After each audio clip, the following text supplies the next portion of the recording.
Bonjour à tous et bienvenue dans cette nouvelle vidéo et aujourd'hui je reviens enfin sur Loki, la nouvelle série Disney+, Marvel que tous les fans du MCU attendaient et bien là c'est arrivé donc aujourd'hui sur Disney+, exclusivement et à raison d'un épisode par semaine et là bien évidemment je n'ai pu voir que le premier épisode. Il faut savoir qu'il y a des journalistes, qu'il y a des youtubeurs qui ont pu voir une projection de 2 épisodes et oui mais moi je n'ai pas été invité donc je ne pourrais pas juger de la qualité de ces 2 épisodes et je ne pourrais vous parler que de ce que j'ai vu en fait, à savoir le premier épisode. Donc en gros ce que je peux dire par rapport à ça, c'est que c'est plutôt très prometteur et que finalement, même si on est quand même assez loin de WandaVision, on n'est pas du tout dans le même délire, mais c'est vrai que on a vraiment cette impression là quand même après WandaVision que Marvel comprend qu'il peut pas nous resservir en fait cette fameuse phase 3, du moins tous les poncifs qu'il y avait, tous les toute cette ambiance qu'il y avait dans cette phase 3. Là, on est véritablement, je trouve en tout cas, dans un véritable renouvellement en fait, dans quelque chose presque, allez, oserais-je dire presque de nouveau, même si c'est vrai que la fameuse série Falcon et Winter Soldier que j'ai pas vraiment vu, j'ai dû voir 1 ou 2 épisodes, là j'ai vite lâché parce que finalement je trouvais que ça ressemblait finalement un peu à cette fameuse phase 3 que moi j'aime pas beaucoup. Et donc là par contre par rapport à Loki, on est dans presque dans un véritable renouvellement, dans quelque chose qui va apporter presque même un ton je dirais allez, assez dark, assez dramatique, presque inattendu finalement, et c'est là où on peut se rendre compte que Marvel comprend qu'il ne peut pas nous resservir la même chose, et donc on est presque dans une véritable évolution en fait, et c'est ce qui est plutôt plaisant et c'est ce qui me ferait dire là, en tout cas par rapport à ce premier épisode, que ça peut être très très prometteur.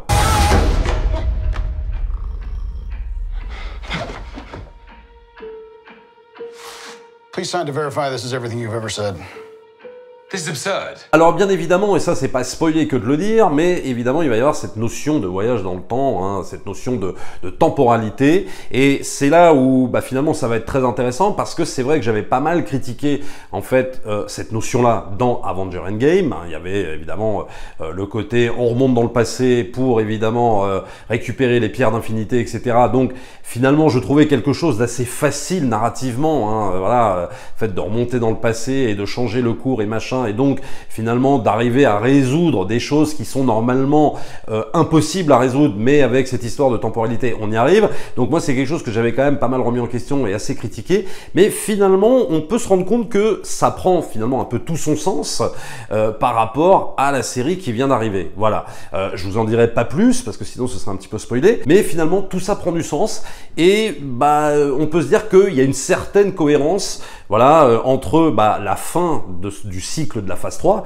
et de ce début de phase 4. Alors on va avoir toute cette organisation, ce qui s'appelle la TVA, c'est marrant, la TVA, la Time Variation Authority. Alors donc c'est une espèce d'organisation interplanétaire qui n'a qu'un objectif, protéger la timeline sacrée et empêcher des discordances temporelles. Et au milieu de ça, Loki va se retrouver captif et il va devoir aider cette fameuse TVA en fait pour traquer un autre variant. Alors c'est vrai que c'est assez drôle parce qu'on parle beaucoup de variants, on n'en sort pas, des variants, les méchants variants, etc. Donc ça c'est plutôt drôle de voir la façon dont ils emploient ce terme-là. Et donc on a un univers, je dirais, assez plaisant. Alors je mettrai des guillemets à plaisant parce que on est dans quelque chose peut-être d'un peu anxiogène. Alors je suis pas très fan de la photographie. Voilà. Ça c'est un peu le point négatif de l'épisode, de ce que j'ai vu. En termes de photos, je trouve ça très terne, je trouve ça très gris. C'est pas le problème que ce soit angoissant, pesant, parce que c'est un peu le but évidemment de la mise en place de l'épisode, de la mise en place de cet univers. Mais c'est le choix en fait, je trouve, des couleurs qui sont quand même très ternes. J'ai vraiment pas été fan de cette direction artistique. Bon, après, à voir comment ça se développe dans les épisodes d'après, mais voilà, je trouve ça un peu triste. Après, est-ce que ce n'est pas à l'image, si tu veux, du ton, de la volonté du ton employé? Effectivement, on peut se poser la question quand même, parce que, je le redis, il y a quand même de l'humour, oui, c'est vrai, il y en a d'ailleurs au début, et on se dit, tiens, allez, on n'a pas vraiment quitté la phase 3, etc. Et puis d'un seul coup, pendant facile plus de 40 minutes, on est quand même dans quelque chose d'extrêmement sérieux, d'extrêmement presque mature, oserais-je dire. Allez hop. Et puis on est quand même dans des considérations autres que la phase 3 où tout est en mode plus ou moins rigolade, etc. Là, on est quand même vraiment dans quelque chose de très sérieux. On prend vraiment les choses très premier degré à se demander même si Marvel n'est pas en train de se DCifier, alors qu'on voyait DC justement se marveliser. Bah là, on a l'impression un peu de l'inverse. Bon, voilà, voyons où ça nous mène. Hein, on va pas juger tout de suite, hein, parce que j'ai vu qu'un épisode. On a vraiment l'impression que Marvel essaye d'élever un petit peu le débat. Alors après, il faut quand même comprendre que bah, les gamins qui ont grandi avec cette phase 3, bah maintenant ils ont grandi. C'est-à-dire, ils ont plus l'âge qu'ils avaient à l'époque des Avengers, des Iron Man et tout. Donc forcément, bah, ces gamins-là, faut maintenant les contenter. Ils deviennent de jeunes adultes, etc. Donc forcément, bah, il y a quelque chose qui doit évoluer aussi dans la formule Marvel. Et c'est ce qu'on peut vraiment constater dans Loki. On le voyait évidemment dans WandaVision, pas forcément dans les premiers épisodes, mais là, on commence vraiment à percevoir quelque chose bah, qui est finalement beaucoup plus adulte.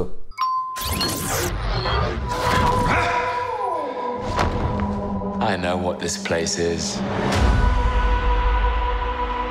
Alors donc on a cet univers un petit peu rétro-futuriste comme ça, qui est plutôt bien fait. Moi j'aime bien la production design, même si je suis pas fan de la photo, mais la production design, j'avoue que j'aime beaucoup ce qui nous est présenté. Je vous en dirai pas plus dans cette vidéo, parce que sinon ce serait spoilé, mais vous allez voir, il y a carrément des trucs qui rappellent presque même des fois un peu Orange Mécanique, je sais pas, j'ai un peu halluciné. Même dans l'emploi de la musique, des fois on dirait carrément que c'est Vangelis qui revient composer une partition de Blade Runner, enfin je sais pas, c'est un peu ouf quand même ce qu'on voit.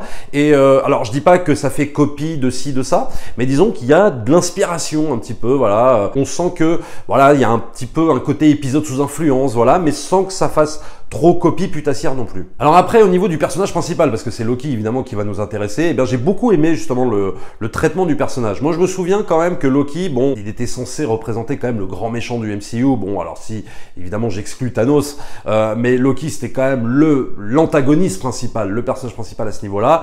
Et j'avoue que moi ce qui m'avait vraiment refroidi, c'était dans le premier Avenger, quand t'as Loki qui se pointe et que t'as Hulk qui le balance, voilà, de gauche à droite. Je me suis dit, ah d'accord, donc comment démystifier un antagoniste qui devait être soi-disant très important, bah comment le démystifier en 10 secondes. Alors effectivement ça a fait rire tout le monde, moi le premier, mais au bout d'un moment tu te dis, ouais mais comment tu veux prendre ce personnage au sérieux quoi, je veux dire après cette séquence là. Et mine de rien, je trouve qu'ils ont su quand même garder le cap avec ce personnage, en faire quelque chose d'intéressant, le faire progresser, disons encore plus dans la méchanceté, encore plus dans le côté vraiment antagoniste de poids, de taille, même si pour moi il est quand même pas non plus à la hauteur de certains méchants qu'on a vu dans d'autres sagas, hein, on va être très clair là-dessus, hein. Mais je trouve que voilà, ils ont quand même, après ce passage de Joss Whedon dans le premier Avenger, bon, ils ont réussi à en faire quelque chose de plus ou moins intéressant.